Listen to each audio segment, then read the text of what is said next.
जहां विभिन्न कारणों से हम एक दूसरे के बीच तलवारें खींच के बैठे हैं,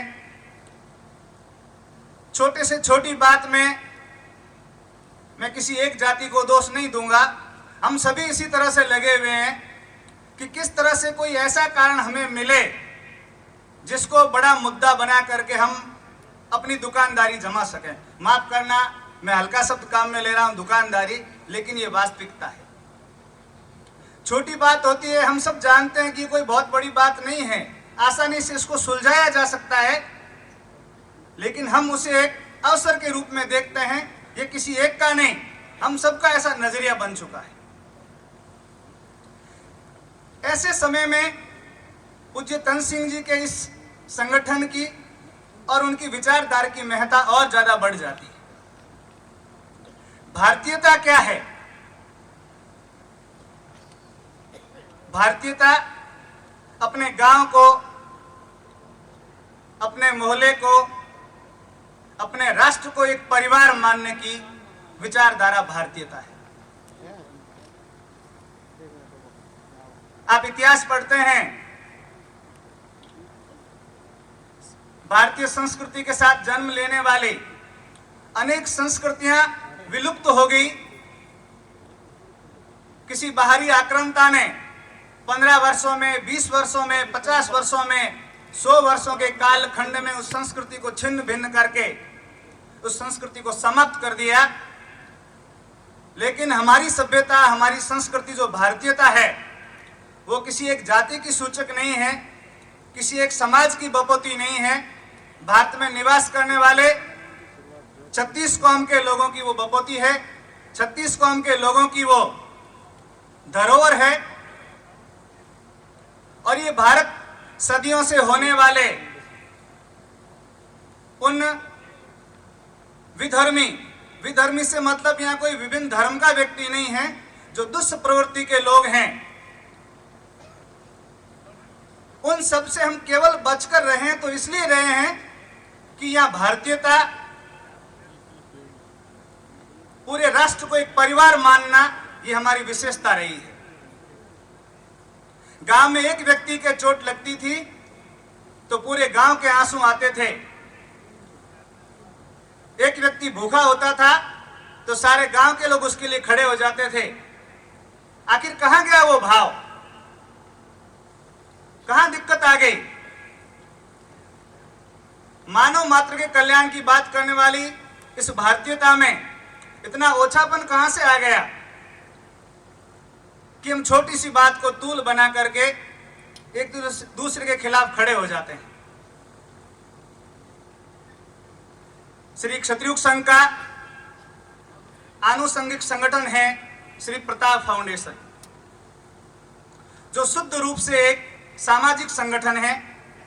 अब आप लोगों के मन में यह प्रश्न खड़ा हो सकता है कि जब श्री क्षत्रियुग संघ, क्योंकि क्षत्रिय नाम से आपको लगेगा कि क्षत्रियुग संघ केवल जब क्षत्रिय समाज में काम करता है तो फिर सब लोगों को बुलाकर ये बात करने की कहां आवश्यकता है। मैं आपको स्पष्ट कर दूं कि जिन लोगों ने श्री क्षत्रियुग संघ को नजदीक से देखा है, पूज्य तन सिंह जी की जो विचारधारा है वो गीता पर आधारित है, और गीता किसी एक जाति, एक व्यक्ति या एक धर्म की बात नहीं करती, सबके कल्याण की बात करती है। जिन लोगों ने संघ को नजदीक से देखा है वो भली भांति जानते हैं कि श्री क्षत्रियुग संघ सृष्टि से परमेष्टि की तरफ ले जाने का मार्ग है, सभी व्यक्तियों के कल्याण की बात करने वाला मार्ग है। और इस बात को महसूस किया गया कि जब तक मेरा पड़ोसी मजबूत नहीं होगा, जब तक मेरा पड़ोसी सुखी नहीं होगा, तब तक मैं भी सुखी नहीं रह पाऊंगा। और इसी विचारधारा ने प्रताप फाउंडेशन, श्री छात्र पुरुषार्थ फाउंडेशन और अन्य ऐसे अनेक संगठनों के माध्यम से काम करने की प्रेरणा दी, जिससे समाज को जोड़ा जाए, 36 कौम के लोगों को एक जाजम पे बिठाया जाए, और जो भारतीयता इस राष्ट्र को बचाने में अटूट एक हिस्सा थी, इस खंड खंड होती भारतीयता को बचाने का एक न्यून प्रयास किया जाए।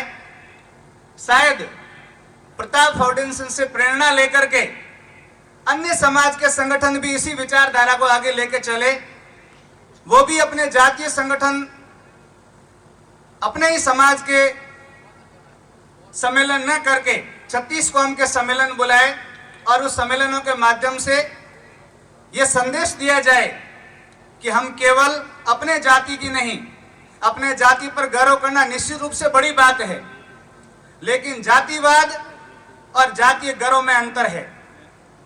मैं ही जीवित रहूं, बाकी सब मर जाए, मेरा ही विकास हो, बाकी सबसे मैं छीन लूं, यह है जातिवाद। मैं भी सुखी रहूं, मेरा पड़ोसी भी सुखी रहे, मेरा गांव सुखी रहे, यह है जातीय गर्व की बात। और श्री प्रताप फाउंडेशन जातीय गर्व की बात करता है। क्षत्रिय संघ में ताली बजाने की परंपरा नहीं है। अब बात आती है कि आखिर प्रताप फाउंडेशन यहां बुला करके और क्या संदेश देता है, किसान सम्मेलन के नाम से क्यों बुला रहा है? तो उसके दो मूल कारण हैं। पहला तो किसान शब्द अपने आप में इतना व्यापक है कि उसको किसी एक परिधि में बांधा नहीं जा सकता, उसकी सीमाएं विशाल है। गांव में रहने वाला प्रत्येक वर्ग किसी न किसी प्रकार से किसान के नाम से जुड़ा हुआ है। वो किसान के नाम से आंदोलित होता है, वो किसान के नाम से संघर्ष करता है, किसान के नाम पर वो खड़ा होता है। इसलिए इस किसान जो व्यापक शब्द, इस व्यापक शब्द के दायरे में आकर के भारतीयता का जो दायरा है उसको उसके अंदर सीमित किया जाए और खंड खंड होती समाज की विचारधारा को एकजुट होने का प्रयास किया जाए। दूसरी बात आती है कि आजादी के बाद यदि किसी शब्द को लेकर के सबसे ज्यादा चर्चा हुई है तो किसान शब्द को लेके हुई है। किसान शब्द को लेके अनेक आंदोलन हुए, किसान शब्द को लेकर के कई दल बने और बिगड़े, किसान के लिए बहुत आंसू बहाए गए, लेकिन किसान आज जहां था वहीं है। आप सामान, बाजार से कोई सामान खरीदने पधारते हैं तो उसके ऊपर मूल्य लिखा होता है, अधिकतम मूल्य। एक छोटी 5 रुपए की वस्तु बनाने वाली कंपनी को भी अपना मूल्य निर्धारण करने का अधिकार होता है। और किसान जो सबका पेट भरता है, रात दिन मेहनत करता है, उसकी वस्तु का मूल्य उपकारपूर्ण तरीके से तय किया जाता है, एमएसपी, मिनिमम प्राइस। जैसे हमारे ऊपर कोई एहसान किया जा रहा है, हम खुद अपनी वस्तु का मूल्य तय नहीं कर पा रहे और एक 5 रुपए की वस्तु निर्माण वाला अपनी वस्तु का मूल्य तय कर रहा है। आखिर फिर कहां कमी रह गई हमने? इतने समय बाद, इतने आंदोलनों के बाद बड़े बड़े संगठन बनने का, मैं ये नहीं कहता कि संगठन काम नहीं कर रहे हैं, सारे संगठन अच्छा काम कर रहे हैं, लेकिन यह एक प्रश्न चिन्ह जरूर खड़ा होता है कि इतने समय बाद भी आखिर ये स्थिति क्यों है? तो सार रूप में स्थिति का कारण आता है सामने कि हम भी किसान के नाम पर बंट गए। अभी मैं आपको छोटा सा उदाहरण दूंगा। इस कार्यक्रम के लिए जब विभिन्न लोग प्रचार प्रसार में लगे हुए थे तो इसमें हमने सबको आमंत्रित किया, सभी पार्टियों के जनप्रतिनिधियों को, सभी सर्व समाज के नेताओं को। तो मान लीजिए किसी एक विधानसभा में कोई कांग्रेस पार्टी से जुड़ी विचारधारा के व्यक्ति प्रचार कर रहे थे, तो वहां के लोगों ने कहा कि तो कांग्रेस का किसान सम्मेलन है, इसी सम्मेलन की बात कर रहे हैं। किसी एक दूसरे विधानसभा में दूसरे किसी दल की विचारधारा के व्यक्ति प्रचार कर रहे थे, तो वहां के लोगों ने कहा ये तो भाजपा का किसान सम्मेलन है। अब आप बताइए, एक ही जगह सम्मेलन हो रहा है, प्रताप फाउंडेशन सबको बुला रहा है, लेकिन हमारे अंदर इतनी मानसिकता घर कर गई कि हमने किसान को भी बांट दिया। ये कांग्रेस का किसान है, ये भाजपा का किसान है, ये किसी दूसरे दल का किसान।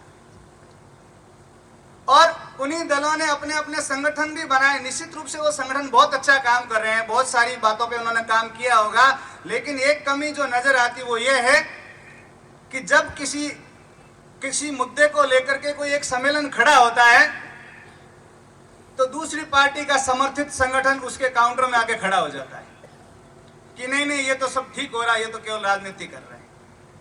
और उस दल के अलावा दूसरे दल की जब सरकार होती है, वो दल के समर्थित किसान सम्मेलन जब काम करते हैं तो दूसरे वाले उसके काउंटर में आके खड़े हो जाते हैं।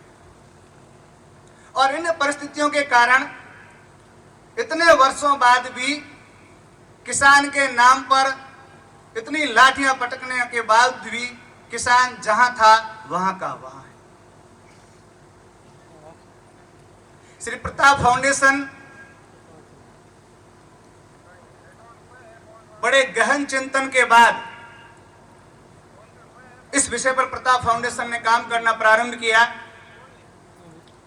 इससे पहले बाड़मेर, जैसलमेर, बीकानेर, चित्तौड़गढ़ आदि स्थानों पर इस प्रकार के सम्मेलन आयोजित हुए। जोधपुर के बाद भी अपनी सामर्थ्य अनुसार विभिन्न जिलों में हम इस प्रकार के आयोजन करने पर विचार कर रहे हैं आप सबके सहयोग से। और जब पूरे राजस्थान में इस प्रकार के हमारे आंदोलन सम्मेलन हो जाएंगे तो उसके बाद अभी अपने एक मांग पत्र पढ़ेंगे, आपसे भी कई मांगे पूछी जाएगी। उस मांग पत्र को संकलित करके जो विषय राज्य से संबंधित है उसको राज्य सरकार के सामने जोर शोर से उठाएंगे और जो विषय केंद्र से संबंधित है उसकी संकलित सूची बना के केंद्र के सामने उस मुद्दों को हम उठाएंगे। रास्ता लंबा जरूर है, समय लग सकता है, लेकिन इस पहल को यदि हम सकारात्मक ढंग से आगे बढ़ते रहे लेके तो निश्चित ही एक दिन हमको सफलता मिलेगी। असफलता का कारण है कि जो ईमानदार लोग हैं, जो सच्चाई पर चलने वाले हैं, उन्होंने मौन धारण कर लिया और जो अनीति पर चलने वाले हैं वो आक्रामक होकर रवाना हो गए। लेकिन सच्चाई पर चलने वाले यदि कम भी होंगे संख्या में, घने अंधेरे में जब एक दीपक जलता है तो अपने आसपास रोशनी प्रकाशित करता है, ठीक उसी प्रकार से इस घने अंधेरे में प्रताप फाउंडेशन एक दीपक की तरह प्रज्वलित होकर के संपूर्ण समाज में उस रोशनी को धीरे धीरे फैलाने का प्रयास कर रहा है। किसान सम्मेलन शुद्ध रूप से एक सामाजिक किसान सम्मेलन है, इसलिए हमारे जो जनप्रतिनिधि हैं, जो हमारे अपने हैं, जिनको हम लोग ही चुनकर भेजते हैं, हमारे सम्मानित हैं, लेकिन हम एक नई परंपरा इस किसान सम्मेलन के माध्यम से चला रहे हैं कि आज तक हम जनप्रतिनिधियों को सुनते आ रहे हैं। इस तरह से मीटिंगें करके आप बोलते हैं और हम सुनते हैं। हम आपको आगे भी सुनेंगे, आप हमारे सम्मानित हैं और आपकी हमारी इन मांगों को आप ही आगे तक ले जाने वाले हैं, आप ही हमारे सारे काम करने वाले हैं। लेकिन एक नई पहल के तहत यहाँ हमारे कोई जनप्रतिनिधि नहीं बोलेंगे, जो भी वक्ता होंगे वो सामाजिक, भले वो थोड़ी बहुत राजनीति में कहीं रुचि रखने वाले हो, लेकिन यहाँ वो केवल और केवल अपने समाज के नेतृत्व की हैसियत से बोलेंगे। आज हमारे जनप्रतिनिधि सुनेंगे कि जनता क्या चाहती है और हमारी सुनी हुई बातों को ये अपने जो आला कमान है वहां तक पहुंचाएंगे। विषय स्पष्ट है, केवल किसान और आपसी जातीय सामंजस्य पर ही सबको बोलना है। आने वाले वक्ताओं से भी निवेदन रहेगा कि यहाँ केवल और केवल किसान की बात हो। आपस में जो ये भारतीयता जो खंड खंड हो रही है उसको कैसे जोड़ा जाए, इस पर बात हो। इसके अलावा अन्य किसी पर बात नहीं करें। दूसरे बहुत सारे ऐसे मंच होते हैं जहाँ अपन सारी बातें करते हैं, लेकिन यहाँ केवल और केवल किसान की बात करेंगे। इसी बात के साथ सादर जय संति, जय संशक्ति। हमारे